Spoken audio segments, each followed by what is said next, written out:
The world will not always treat you fairly. That is one of the first truths you must accept if you want to become difficult to break. You can do everything right and still lose. You can be loyal to someone who betrays you. You can work harder than everyone around you and still watch someone else receive the opportunity you wanted. You can give people respect and discover that they do not return it. You can tell the truth and still be misunderstood. This is not always because you failed. Sometimes it is simply because life does not operate according to the rules you wish it followed. Most people are not destroyed by difficulty itself. They are destroyed by the shock of discovering that life is not obligated to be fair. They grow up believing that good behavior guarantees good treatment. They assume kindness will always be rewarded, loyalty will always be returned, and effort will always produce immediate results. Then reality arrives. Someone disappoints them. An opportunity disappears. A relationship ends. A plan collapses. And suddenly they feel betrayed by life itself. But if you want to become ruthless in the way this world demands, not cruel, not heartless, but mentally uncompromising, you must become ruthless with your illusions. Stop expecting people to behave according to your standards simply because you behave according to them. You may be honest, but that does not mean everyone else will be. You may keep promises, but some people will break theirs. You may celebrate another person's success while someone else quietly hopes you fail. You may give someone another chance while they use that chance to repeat the same behavior.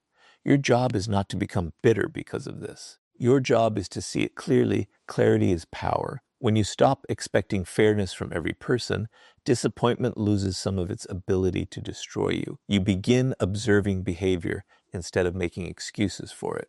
If someone repeatedly disrespects you, you stop asking why they cannot understand your feelings and start recognizing the pattern. If someone continually takes without giving, you stop calling the relationship balanced simply because you wish it were.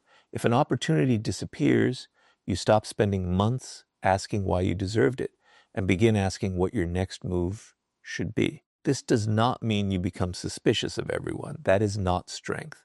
Cynicism is simply another form of weakness because it allows past experiences to control future decisions.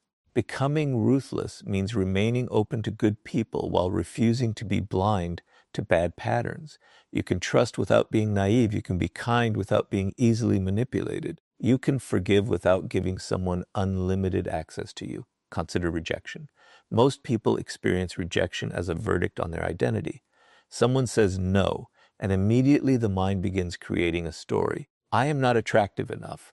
I am not successful enough. I am not worthy. But rejection does not contain that much information. It tells you that one person, one opportunity, or one situation did not align with you. It can hurt, but pain does not make the conclusion true. The same principle applies to failure. If something does not work, examine it without turning it into a judgment of your entire character. Maybe your preparation was weak. Maybe your strategy was wrong. Maybe your timing was poor. Maybe circumstances were outside your control. Whatever the reason, extract information. A ruthless mind does not waste pain. It studies it. This is also why you must become careful about criticism. Some criticism contains valuable truth. Some criticism is simply another person's insecurity. If someone identifies a weakness you genuinely possess, thank reality for revealing it and work on it. If someone attacks you because your growth makes them uncomfortable, you do not need to absorb their words as truth. Learn to separate useful information from emotional noise. And stop expecting everyone to understand the path you are taking. When you become more disciplined, some people may call you extreme. When you establish boundaries, someone may accuse you of changing. When you stop chasing approval, people who benefited from your need for approval may become uncomfortable. You do not need to return to an old version of yourself simply because someone preferred you that way. The world will test you through uncertainty, disappointment, rejection, failure, and unexpected change. You cannot control the arrival of these experiences, but you can control the meaning you give them. You can allow them to become evidence that life is against you, or you can use them as information that makes you wiser. There's a difference between saying the world is unfair, so nothing matters, and saying the world is unpredictable, so I will prepare myself. The first creates helplessness. The second creates strength. You cannot control whether someone respects you, but you can control the standards you enforce. You cannot control whether an opportunity appears, but you can control whether you are prepared when it does. You cannot control whether someone stays in your life, but you can control whether you abandon yourself trying to keep them. You cannot control every outcome, but you can control your response. That is where your power begins. Become ruthless with the fantasy that everyone will treat you fairly. See reality without hatred, accept disappointment without surrender, and learn from every experience without allowing it to define you. Because once you stop demanding that the world protect you, you can finally begin building the strength required to protect yourself, and that battle begins with the weaknesses inside you. Once you accept that the world will not always protect you, you are forced to confront a harder truth. Sometimes the person most responsible for keeping you weak is yourself, not because you are incapable, but because you have learned to negotiate with the very habits that keep you from becoming stronger. You tell yourself you will start tomorrow. You promise yourself that this is the last time you will tolerate disrespect. You know what needs to be done, yet you continue making excuses because comfort is easier than transformation. This is where you must become ruthless with your own weaknesses. Ruthlessness does not mean hating yourself. It means refusing to keep making agreements with the parts of you that repeatedly sabotage your future. If procrastination is destroying your progress, you cannot keep treating it like a harmless personality trait. If fear repeatedly prevents you from taking necessary action, you cannot continue calling avoidance being careful. If people-pleasing makes you abandon your own boundaries, you cannot keep calling it kindness. You must become brutally honest about the patterns that are making your life smaller. Most people want the results of discipline without experiencing the discomfort of discipline. They want confidence without confronting fear. They want respect without learning to establish boundaries. They want success without giving up the habits that keep them comfortable. They want a stronger future while protecting the weaker version of themselves that created the present. You cannot have both. Every time you choose comfort over what you know you must do, you strengthen the habit of avoidance. Every time you break a promise to yourself, you teach your mind that your own word has no authority. And when you repeatedly ignore your own standards, your confidence begins to disappear. Not because someone else took it from you, but because you stop trusting yourself. Self-trust is built through action. If you tell yourself that you will wake up early and you repeatedly ignore the alarm, the problem is not simply the missed morning. You are teaching yourself that your intentions are negotiable. If you decide to exercise and constantly find excuses, you are reinforcing the belief that discomfort has more authority over you than your goals.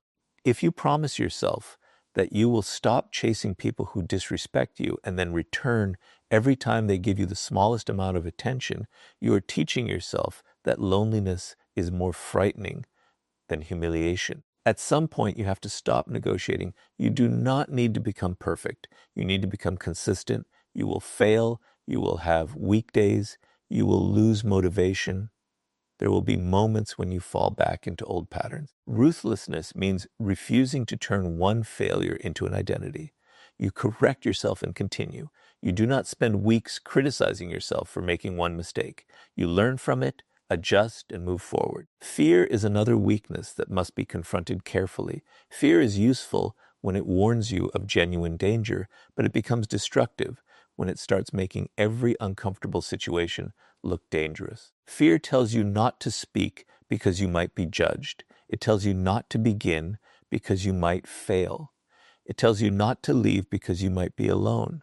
It tells you to remain familiar because uncertainty feels threatening. If you obey every one of those messages, your world becomes smaller. You must learn to distinguish danger from discomfort. They are not the same thing. Discomfort often appears when you are growing. Fear may appear before an important decision. Nervousness may appear before you take a risk. You do not need to eliminate those feelings before acting. You need to stop giving them automatic authority. The same applies to the need for approval. If your decisions constantly depend on what other people might think, You are allowing invisible opinions to control your life. Someone may criticize your goals. Someone may laugh at your ambition. Someone may not understand why you changed. If your entire direction changes whenever another person disapproves, you do not truly own your life. Become ruthless about your need to be understood by everyone. You should still listen to reasonable criticism. You should remain capable of admitting when you are wrong. But you should not surrender your goals simply because someone else is uncomfortable with them. Your future cannot be designed by committee. Discipline also requires learning to do ordinary things repeatedly. Great strength is rarely created through one dramatic decision. It is created through thousands of small decisions that nobody sees. Going to work when you do not feel inspired, practicing when progress feels slow, saving money when spending would be easier, studying when entertainment is available, walking away from an argument when your ego wants to respond, saying no when saying yes would make someone temporarily happier. These moments may look insignificant, but they build identity. Eventually, you become someone who knows that your emotions can speak without being obeyed. Your impulses can appear without becoming commands. Your fear can exist without determining your direction. Your comfort can tempt you without controlling you. That is the kind of ruthlessness that makes a person difficult to break. The world may still disappoint you. People may still betray you. Circumstances may still change. But if you have developed the discipline to govern yourself, external chaos loses some of its power over you. You no longer need perfect conditions to move forward. Become ruthless with the habits that weaken you, because the strongest person is not the one who controls everyone around him, but the one who has learned to control himself. And once you can govern your own weaknesses, you become ready to decide who deserves access to your time, energy, trust, and life. There comes a point when becoming stronger is no longer about what you can endure, but about what you are willing to stop tolerating. You can build discipline, control your emotions, and become honest about your weaknesses. But if you continue giving unlimited access to people who repeatedly drain you, manipulate you, disrespect you, or disturb your peace, you are still leaving the door open for the world to break you. Strength requires boundaries, and boundaries require the courage to decide that not everyone deserves the same access to your life. Most people confuse kindness with unlimited availability. They believe that being a good person means always answering, always helping, always forgiving, always explaining, and always giving another chance. But there is a difference between generosity and self-abandonment. You can care about people without allowing them to consume you. You can forgive someone without inviting the same behavior back into your life. You can understand someone's struggles without accepting their repeated disrespect. This is where ruthlessness becomes necessary. You must become ruthless about who receives your attention. Attention is one of the most valuable resources you possess, because wherever your attention goes, your energy follows. If you spend hours arguing with someone who only wants to provoke you, you have given them control over your mind. If you constantly monitor someone who makes you anxious, you have allowed their behavior to occupy your thoughts. If you repeatedly explain your boundaries to someone who has already understood them and simply chooses to ignore them, you are wasting energy trying to convince someone who benefits from your weakness. Sometimes the strongest response is not another explanation. It is distance. A boundary is not a threat. It is a decision about your own behavior. You do not need to tell someone, "You better respect me." You can simply decide what you will do when disrespect appears. If someone repeatedly speaks to you in a way you will not accept, you can end the conversation. If someone continually takes advantage of your generosity, you can stop providing what they exploit. If someone repeatedly creates chaos in your life, you can reduce their access to you. The important part is consistency. A boundary that exists only when you are angry is not really a boundary. It is an emotional reaction. A real boundary remains when the emotion disappears. You decide beforehand what behavior you will accept and what behavior will cause you to step back. Then you follow through without unnecessary drama. This is difficult because some people will test you when they realize you are changing. They may become surprised when you stop answering immediately. They may accuse you of becoming cold when you stop tolerating behavior that you previously accepted.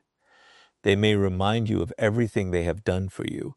They may attempt to make you feel guilty for protecting yourself. Do not confuse guilt with wrongdoing. Sometimes guilt simply means you are doing something unfamiliar. If you have spent years pleasing everyone, saying no may feel selfish even when it is reasonable. If you have always been available, creating distance may feel cruel even when it is necessary. Your emotions may resist the new standard because they are accustomed to the old one. This is why you must learn to observe behavior rather than promises. People can say they respect you while continuing to violate your boundaries. They can apologize repeatedly without changing their behavior. They can promise that things will be different and then return to the same pattern. Listen to words, but measure them against actions. A sincere apology eventually produces different behavior. Without change, an apology can become nothing more than another cycle. At the same time, do not become so defensive that you isolate yourself from everyone. Ruthlessness does not mean shutting the world out. It means becoming selective. There are people who deserve your trust, people who support your growth, people who tell you the truth without trying to control you, and people who respect your boundaries even when they disagree with you. Those relationships should not be destroyed simply because some people have hurt you. The goal is not to trust nobody. The goal is to trust intelligently. You should also stop believing that every relationship must be saved. Some relationships reach their natural end. Some friendships become unhealthy. Some connections belong to an earlier version of your life. Some people may have been important to you once, but no longer fit the direction you are taking. Ending a relationship does not automatically make you disloyal. Sometimes it means you finally recognize that holding on is costing more than letting go. And when you walk away, do not turn the decision into revenge. You do not need to humiliate someone. You do not need to expose them. You do not need to make sure they regret losing access to you.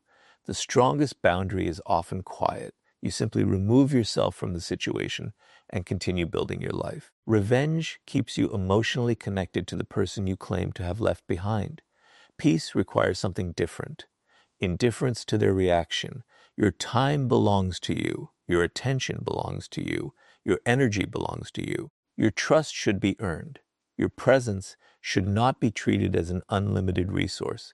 The world becomes far less capable of breaking you when you stop giving every person permission to reach the most vulnerable parts of you. Become ruthless about your access, your boundaries, and your energy, not because you hate people, but because you finally understand that protecting your peace is part of protecting your future. And once you decide who deserves access to you, the next challenge is learning how to remain calm when those people, or the world itself, try to provoke you. The world will eventually test your emotional control. It may come through disrespect, rejection, betrayal, criticism, failure, or the sudden behavior of someone you trusted. You can build boundaries and become selective about who receives access to your life. But if every provocation can control your emotions, you are still vulnerable. A person does not need physical power over you to influence you. Sometimes all they need is the ability to make you angry, afraid, insecure, or desperate enough to act without thinking. This is why emotional control is one of the deepest forms of ruthlessness. You must become ruthless about what you allow your emotions to decide. Emotions are valuable sources of information, but terrible rulers. Anger may tell you that a boundary has been crossed. Fear may warn you that something deserves attention. Disappointment may reveal that your expectations were misplaced. But information is not instruction. Feeling something does not mean you must immediately act on it. This distinction separates reaction from strength. Imagine someone deliberately insults you in front of others. Your first instinct may be to defend yourself immediately, raise your voice, or say something designed to hurt them more deeply. In that moment, they have discovered something important. They can control your behavior simply by pressing the right emotional button. The insult may have lasted 5 seconds, but if you spend the next hour arguing, explaining, and replaying it in your mind, they have taken much more from you than those 5 seconds. The ruthless response is not pretending you were not affected. It is refusing to surrender control because you were affected. Pause. Observe. Then decide that pause is where power lives. You do not have to answer every provocation. Some people deliberately create emotional chaos because they know emotional people are easier to manipulate. They say something offensive, then wait for the reaction. They criticize you because they want attention. They question your worth because they want you to defend yourself. They create conflict because your reaction gives them a sense of control. If you react automatically, you participate in their strategy. If you remain composed, the strategy loses its reward. This does not mean you should tolerate serious disrespect or remain silent in every situation. Emotional control is not weakness. You can confront someone without losing control. You can say calmly and directly, do not speak to me that way. You can leave a situation. You can enforce a boundary. You can make a difficult decision. The difference is that your action comes from judgment rather than emotional explosion. Anger becomes useful when it is converted into information. Instead of asking, how dare they do this to me? Ask, what does this behavior reveal? Instead of immediately planning revenge, ask what response protects my interests. Instead of trying to prove that you are not weak, ask, what action demonstrates that I respect myself? These questions move you from emotion to strategy. The same principle applies to fear. Fear often becomes stronger when you run from it. You avoid the conversation, postpone the decision, stay in the familiar environment, and tell yourself you are protecting yourself. But every time you obey unnecessary fear, you strengthen the habit of avoidance. You must learn to sit with discomfort without immediately escaping it. Your heart can race while you remain calm. Your hands can shake while you take action. Your mind can imagine failure while you continue moving forward. Courage is not the absence of fear. It is the refusal to let fear make every decision. You also need emotional control when dealing with success. Praise can become as dangerous as criticism if you allow it to determine your identity. If one compliment makes you believe you are superior and one insult makes you believe you are worthless, you are giving other people too much authority over your self-image. Become internally anchored. Know who you are when nobody is applauding. Know your standards when nobody is watching. Know your direction when nobody understands it. Then praise becomes pleasant rather than necessary, and criticism becomes information rather than destruction. This emotional independence changes your relationships as well. You stop demanding immediate replies. You stop assuming silence means rejection. You stop creating stories based on incomplete information. You stop making permanent decisions during temporary emotional states. Sometimes the strongest thing you can do is sleep on a decision. Wait until anger decreases. Wait until fear becomes clearer. Wait until disappointment stops speaking so loudly. Then decide. Many people destroy opportunities because they respond to temporary emotions with permanent actions. They send the message they later regret. They end the relationship in anger. They quit because of one bad day. They attack someone because their ego was wounded. Then, when the emotion disappears, they are left with consequences that remain. Do not give a temporary emotion permanent authority. Your emotional world belongs to you. You can feel deeply without becoming controlled by what you feel. You can be angry without becoming destructive. You can be disappointed without becoming bitter. You can be afraid without becoming paralyzed. You can be hurt without allowing pain to determine your future. That is real ruthlessness, not becoming emotionless, but becoming difficult to manipulate through emotion. When the world discovers that it cannot easily provoke you, pressure you, frighten you, or pull you into unnecessary conflict, something changes. You become harder to control because your decisions come from thought rather than impulse.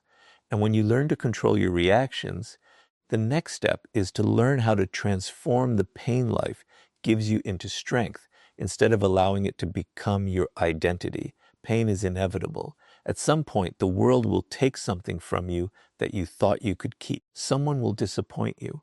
Someone you trusted may betray you. A plan you worked for may collapse. You may lose an opportunity, a relationship, a position, or a version of yourself that you believed would last forever. The instinct is to ask why this happened to you. But there is a more powerful question. What will you become because it happened? This is where the difference between being wounded and becoming stronger begins. Pain can destroy you when you make it your identity. You start saying, people cannot be trusted because I was betrayed.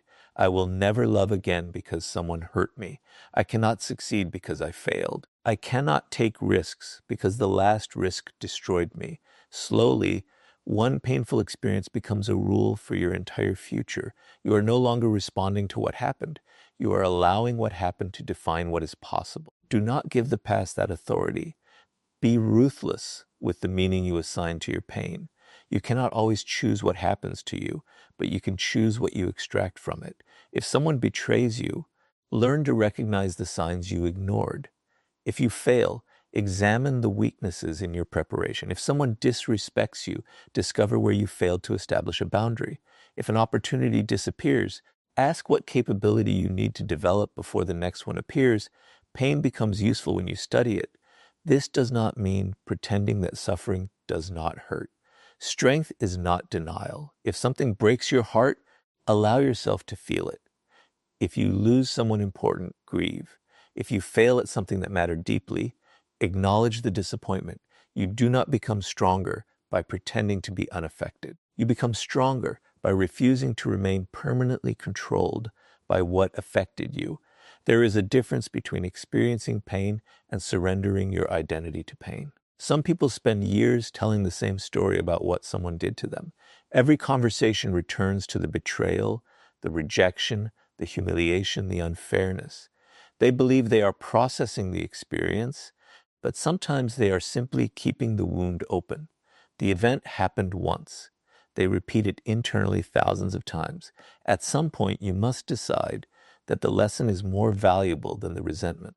Ask yourself what the experience taught you about people, about yourself, and about reality. Maybe you learned that you trusted too quickly. Maybe you discovered that your boundaries were too weak. Maybe you realized that you ignored warning signs because you desperately wanted something to work. Maybe you learned that you were depending too heavily on another person for your happiness. These discoveries are painful, but they are valuable because now you know, and what you know can protect you. Do not let betrayal make you incapable of trusting anyone. Let it make you more discerning. Do not let rejection make you afraid of connection. Let it teach you that not every connection is meant to last. Do not let failure make you afraid to try again. Let it force you to become better prepared. Do not let criticism destroy your confidence. Let useful criticism reveal where you can improve. This is what it means to turn pain into strength. You take the experience, remove the lesson, and leave the unnecessary suffering behind. There is another kind of pain that must be confronted, the pain of growth. Sometimes becoming stronger requires you to disappoint people who benefited from your weakness. Sometimes you must say no when everyone expects you to say yes. Sometimes you must leave a familiar environment. Sometimes you must work while nobody understands what you are building. Sometimes you must sacrifice comfort today for a future that does not yet exist. That pain is different. It is not destroying you. It is demanding that you evolve. Do not confuse temporary discomfort with evidence that you are making the wrong decision. Growth often feels uncomfortable because the old version of you is losing control. Your habits resist change. Your mind prefers familiarity. Your environment may pull you toward the person you used to be. Stay with the discomfort long enough to discover who you can become. And never become proud of suffering for its own sake. The goal is not to collect pain. The goal is to become wiser because of what you survived. A person who has suffered but learned nothing can become bitter. A person who has suffered and extracted wisdom becomes difficult to manipulate. They recognize patterns faster. They choose people more carefully. They recover from setbacks more intelligently. They stop repeating the same mistakes simply because those mistakes feel familiar. That is the kind of ruthlessness you need, not a heart made of stone, but a mind that refuses to waste suffering. The world may hurt you. It may disappoint you. It may take things you desperately wanted to keep, but it does not get the final word. Your response does. Let pain educate you. Let experience sharpen you. And let every difficult chapter make you more capable of protecting the future you still have time to build. And once you learn to transform pain into strength, the final question becomes whether you are willing to choose your future over the comfort that keeps you weak.